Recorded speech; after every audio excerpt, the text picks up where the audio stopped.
we're going to start with Gary Hendrickson from Welding Artisan Center. So let's give Gary a round of applause.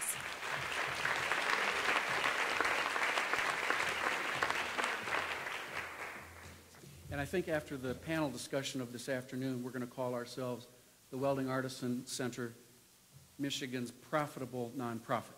So wherever that fits in the corporate structure. And thank you for bringing this competition to Michigan and to the Detroit area. This is really awesome.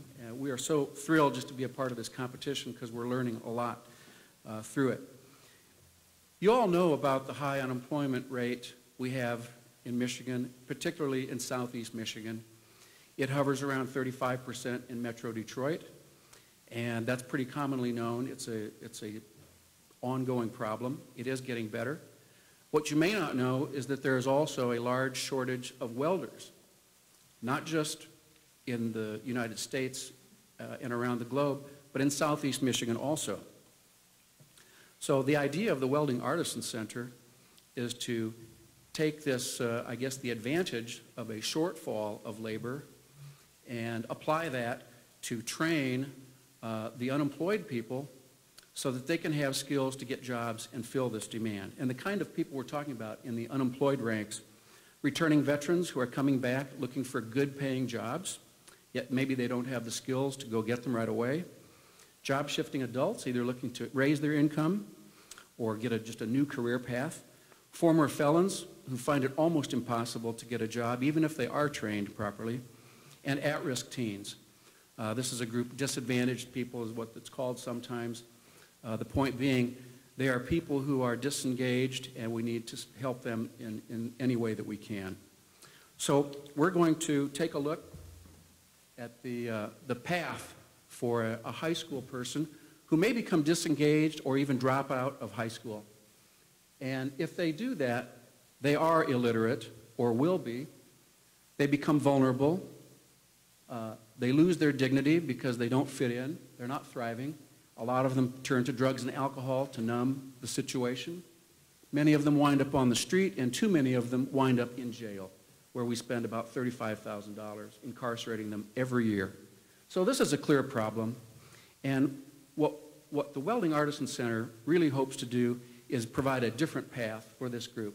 So from high school, tap that maker talent, that they may have creative and maker abilities that have been lost because of the academic pressure. Show them how they can be an artist using that maker talent.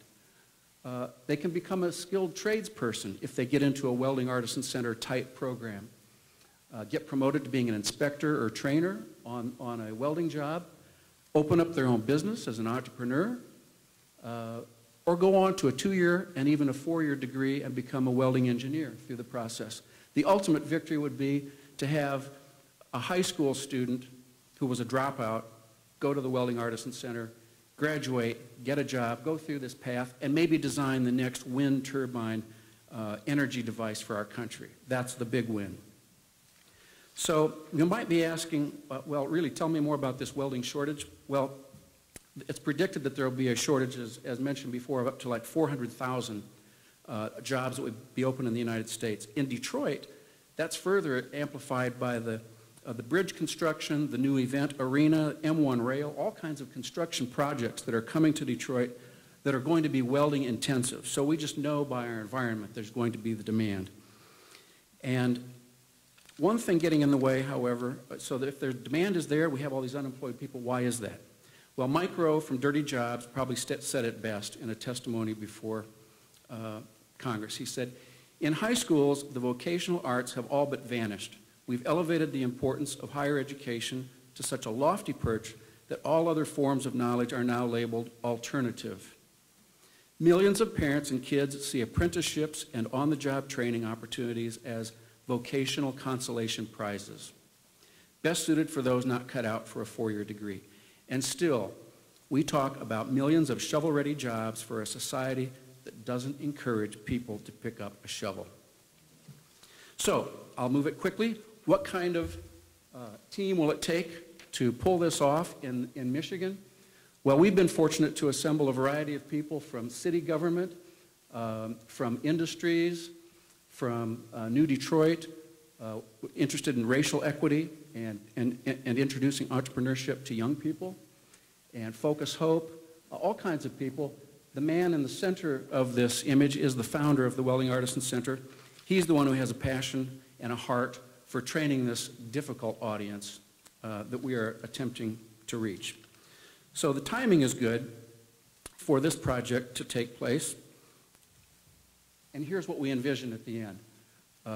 People coming out of the class, going to job sites. A precision welder makes a lot of money. A pipe welding job in the city, that's obviously in Detroit, you can tell from the graffiti. And then those who just make plain art. So you can see the rationale for having a center like this. What we want to do is make this more personal, because how many of you do know a high school student who's become disengaged? How many of you know a returning veteran that's looking for a decent job? How many of you know a former felon? I mean, we all know somebody who's in this tough predicament.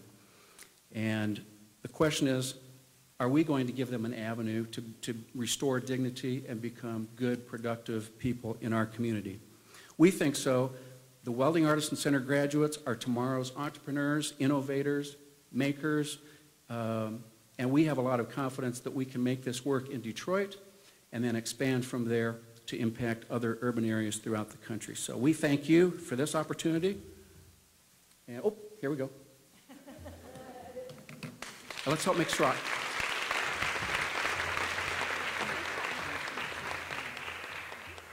So let's get some feedback from our judges. I want to start with Joe. Do you have any feedback on that? I do. Thanks, Rich. Gary, on behalf of Consumers Energy and Thaw, I want to say that we are very excited to be partnering with you in the Welding Artisan Center. I think that what you're doing for not only the Metro Detroit area, but the state in general, taking the underemployed, the unemployed, and the unemployable, and giving them a skill that they can have some meaningful employment and actually move themselves forward is great. Thank you. Thank you. Appreciate it. But I do have a question for you. Okay. And that question is, isn't this already being done in the community colleges? Okay, well, in our area, in Southeast Michigan, Wayne County Community College, Henry Ford College, the ones that we know about here do offer certificate programs and associate's degrees in welding. So they do address part of the problem. What they can't do is take that struggling person who doesn't even have a high school diploma and bring them in and re-engage them. It just doesn't fit with them. What we will do to work with them, however, is take a student, they come to our center, they learn now the importance of literacy and math, they need to know how to read a blueprint, so they get re-engaged, they might wind up going to one of those community colleges. It's a path.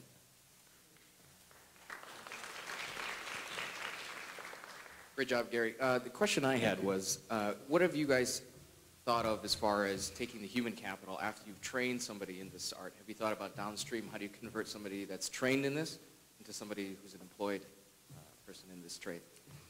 What we have done, because we are not employment counselors or workforce development per se experts, so what we're doing is following models that like Focus Hope or Sir Metro Detroit, Workforce Development Agency here in Detroit, Detroit Employment Solutions Corporation. We're taking their expertise and then injecting our center kind of into the middle of it. So if they do the drug testing and the preparation work for the student, setting the expectations when they come into the center, we train them, then they go back to that assistance for job readiness.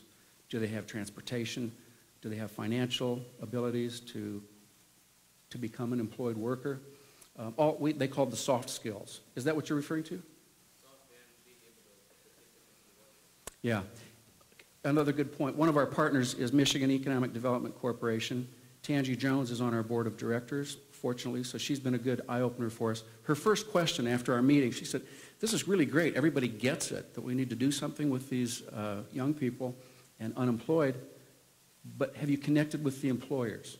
How are you building relationships with the employers? So from the very beginning, with advice like that and help from her and MEDC, we're systematically approaching those employers so that when they do come out, we know, okay, this curriculum was tailored for the bridge building project, and they're going to go to this organization for employment. It's a long process, and it takes a lot of partners, I think, as it was mentioned, one of the criteria. What is your biggest challenge outside of money and how do you address it?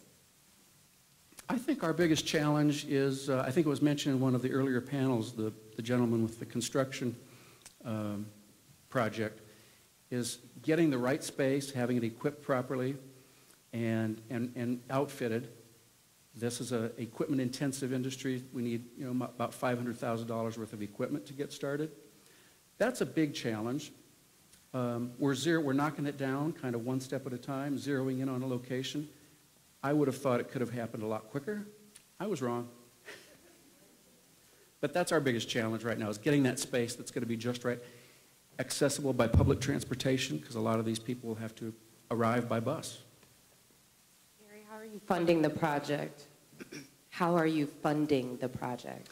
Well, the project is sustainable on an ongoing basis with tuition that's paid for by the students. And there's a number of different ways they get that tuition assistance. But the funding up front, that's a good question. We don't know if we'll have to go for a capacity building grant now that it's a little bit of a chicken and egg. Once we have the building and the equipment needs located, maybe we can get a capacity building grant for the startup. Or we may be able to do some equity or a loan that we can repay, because the cash flow is good. As I say, it can be profitable. And so it could be maybe debt financed. And we'd be looking for some expertise, anybody in the room that has some advice on getting the money. Come see me. And with that, Gary, thank you very much. And we will move on. Thank you, everybody.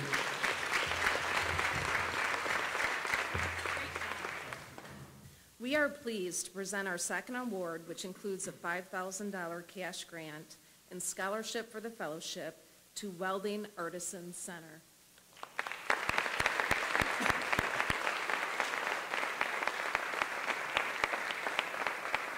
We are happy to recognize Welding Artisan Center's commitment to providing career-ready training to returning veterans, job-shifting adults, former inmates, and at-risk teens through the art and science of welding. Here to accept this award is co-founder Gary Hendrickson.